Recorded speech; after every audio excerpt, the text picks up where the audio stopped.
My name is Ken Russell. I'm with Russell Law. I've been an estate planning attorney for over 30 years. Today, I'm going to talk to you about a last will and testament. Last will and testament is a document most people are familiar with.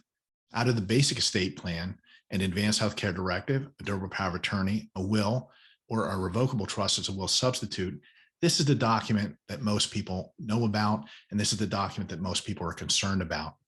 This is a document that says what happens when someone passes away. It's a roadmap for what happens to an individual's assets after they pass. They're allowed to designate an executor.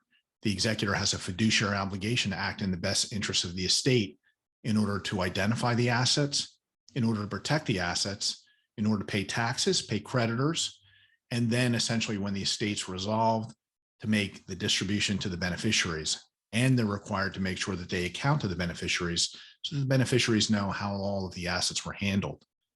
That's one of the critical pieces of a will. Everybody comes in and each will is different and customized to their individual circumstances.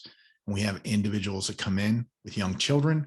The critical part is guardian of their person, guardian of the estate, who's going to take care of their minor children, who's going to raise them, who's going to oversee the estate for them. When I have other individuals come in, they may have distribution pattern issues. When we have second marriage situations, we're talking about two different families. That's another part that's needed. When we have clients come in with asset levels of certain sizes, we have to talk about asset protection trusts.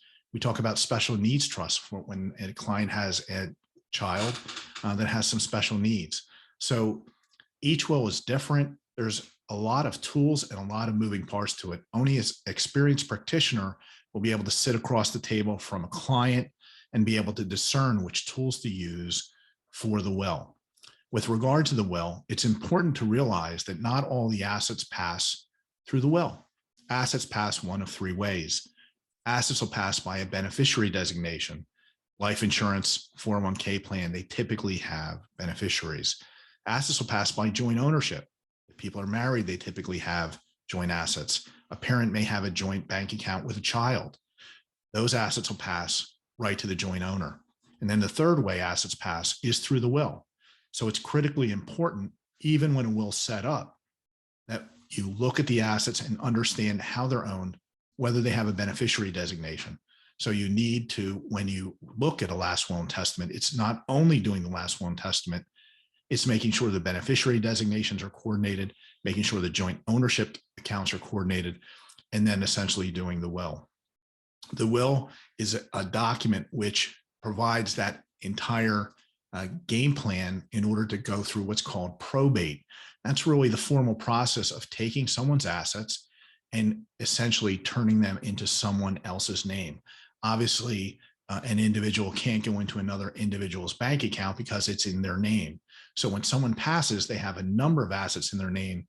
The executor steps into the shoes of the person who passed away and is able to deal with all those and essentially take them, identify them, do the things necessary to resolve an estate, and then make the payments to the beneficiaries. Last will and testament is a critical document. It needs to be reviewed. It needs to be customized. It needs an experienced estate planning attorney to do correctly. If you have any questions about that document, please give us a call. We look forward to working with you on your last will and testament at Russell Law.